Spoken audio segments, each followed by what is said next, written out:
Now, in addition to all this, I've talked about signs and symbols. The symbol here is it differs from a sign in that it does not announce the presence of an object, a being, a condition, or whatnot, which is its meaning. It merely brings things to mind.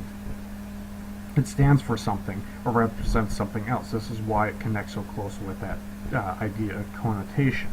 You've got a connotation connected with these pictures of some type of symbolic meaning to them.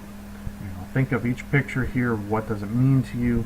That meaning, that symbolism is brought about through connotation. And we might also think back to composition 1 when we talked about the different types of nouns, abstract nouns and concrete nouns. Abstract, having a lot of words that are things that we can't interact with. We can't, they're not tangible. So words like democracy, freedom, faith, love, justice, and beauty. You recognize some of those words there match with the photos that I showed you, despite the photos actually showing us concrete nouns. By now you're probably wondering why I've spent so much time talking about connotation, signs, symbols, and just the way that we use language. But it's because as we go to look at arguments, as you go to read arguments, in order to improve on your own, you're going to need to be able to do this thing called a rhetorical analysis. A rhetorical analysis is an evaluation of an author's ideas. It's a way to discuss how strong or weak a particular piece of writing is using concepts from this class. In short, a rhetorical analysis critiques the integrity of the argument, how effectively the author supports his or her argument, the claims, the support, and assertions. It is not simply just a summary or response as to whether you agree or disagree. Actually, that will come later. For the first part of this class, I want you to be able to look at arguments and ask yourself some very important questions. So if you open up your textbook Writing Arguments to page 31, you'll see that there's a list of series of questions to help you do some of this. And I've provided some of the questions below here.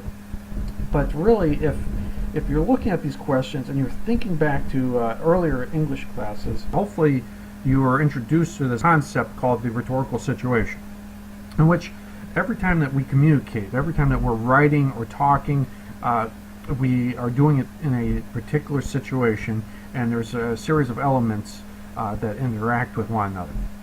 And I've given you kind of a picture here just as a visual heuristic to understand what I'm talking about.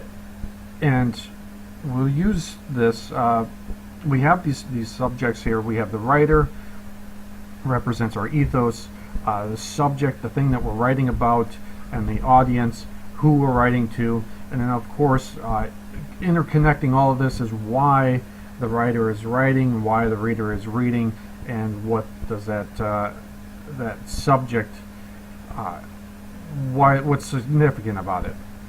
In addition to all of this, surrounding it is often the context. I've included two circles for context.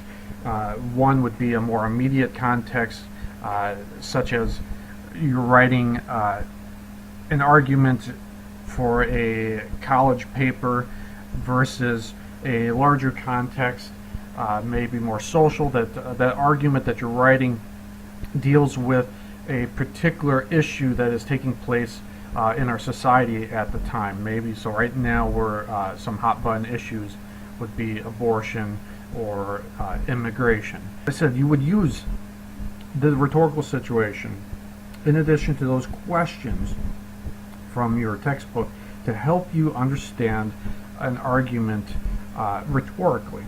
How is the author using the language to make his or her points, and is it effective? Is it doing what it's supposed to do, or is the argument less of an argument and more of a persuasive piece, more propaganda? So we ask ourselves a lot of questions as we read and try to suspend a judgment of whether we agree or disagree.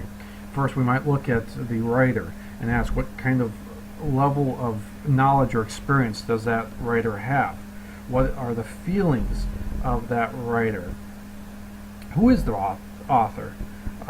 Why is the author competent to speak on the subject? Where did they get that kind of authority? The subject they're writing about, what is it? What kind of research have they done? What kind of facts or evidence have they provided? What knowledge do you what knowledge do you have regarding this subject prior to reading this paper? Does anything seem contradictory as an audience? The writer is always writing to someone, and as you read a piece of argument, what are your expectations for that argument? Do you expect that individual, that writer, to be formal, informal? What kind of language do you expect them to use? How are you impacted by it? Are you concerned? Does the writing evoke a certain emotion in you? Do you have any shared values or beliefs with the writer? And then lastly, that context. What have other people said about this subject? What is going on at the time? How does it relate to your life? You might be reading about something in regards to immigration, but you yourself have never migrated from one country to another. Maybe you just say to yourself, I don't really watch the news, I don't get into politics, I don't care. But does that mean that it has no influence on your life at all? Are you just looking at the immediate context, the immediate surroundings? What about the big picture? What about the society that you live in? How do certain laws or the enforcement of laws influence other aspects, other context of your life?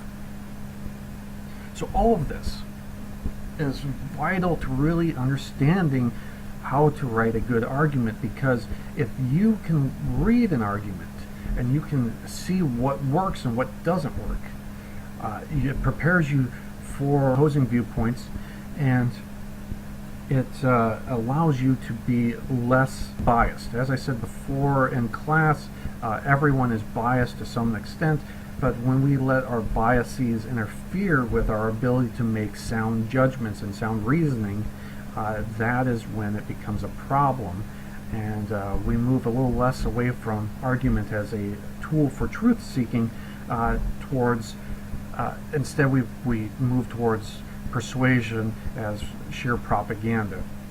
Hopefully you've taken something away from this video. I'll be looking forward to talking with you more in class.